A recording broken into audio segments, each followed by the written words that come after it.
Good afternoon, everyone, and I'm portraying today Harold Hoyer.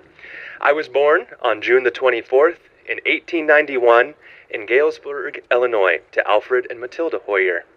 Music was a very important part of my early years. I began taking piano lessons at a very young age and excelled at it. I decided to study in the music department of Knox College in Galesburg, where I would receive my degree from their Conservatory of Music.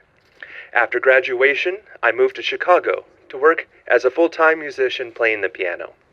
I played in various groups until I landed in the field of silent movie music. And that's what brought me to the Majestic Theater here in Centerville in 1917. You see, the silent movies didn't have a set soundtrack to them like the movies of today. When a new movie got to town, the theater orchestra director would watch it and pick the music to go along and accompany it.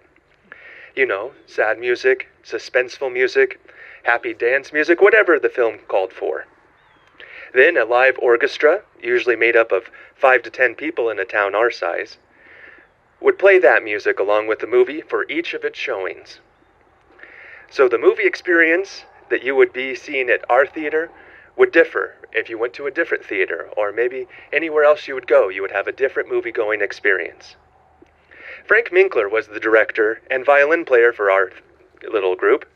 Jack Jones was the drummer and the sound effect man, just to name a few. I was the piano player, and I had to carry a lot of the weight of the small orchestra by providing heavy harmonies and the chordal structure for the group. War had broken out overseas, and I found myself on my way to Chicago to report to the Selective Service Board for duty in the U.S. Army in May of 1918, that is. By September of that year, I found myself in Siberia. Our outfit made its way 1,700 miles into the interior of Russia with American Expeditionary Force. I kept my spirits up, writing home to tell my friends that it's not as bad as most people imagine. The nights were very cold, but the days were quite warm. I remember that tea was the main beverage we could afford to drink. A cup of coffee and a piece of cake cost a whopping $1.80, which with inflation would be $31 now.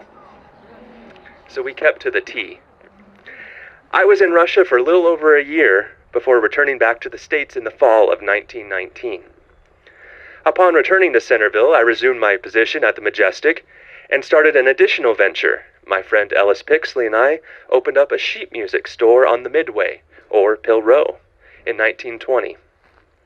I took charge of the piano and organ department of the store, and Pixley took charge of the band and orchestra music, having experience with many of the military bands of Centerville. As the silent movies faded away due to the invention of the talkies, I started up various dance bands and parlor orchestras and performed around the area while still giving piano lessons. As you may know, around this time is when jazz really started to hit the area, and a lot of different small groups popped up with jazz in their title, jazz orchestra and jazz bands, but my group was mostly of the classical dance band type. My son, Harold Jr., was having quite a bit of success playing the clarinet and saxophone around the country. He played under famous band leaders such as Les Brown and Wayne King. He worked with Liberace, Pat Boone, Sammy Davis Jr., and Steve Lawrence, just to name a few. He had also recorded with Nat King Cole and Tony Bennett. Alas, I left this world on January 15th of 1973, leaving my wife Laura and sons Thomas and Harold Jr., retired musician, veteran of World War I, and a 52-year member of the American Legion. I was buried here in Oakland Cemetery. Thank you.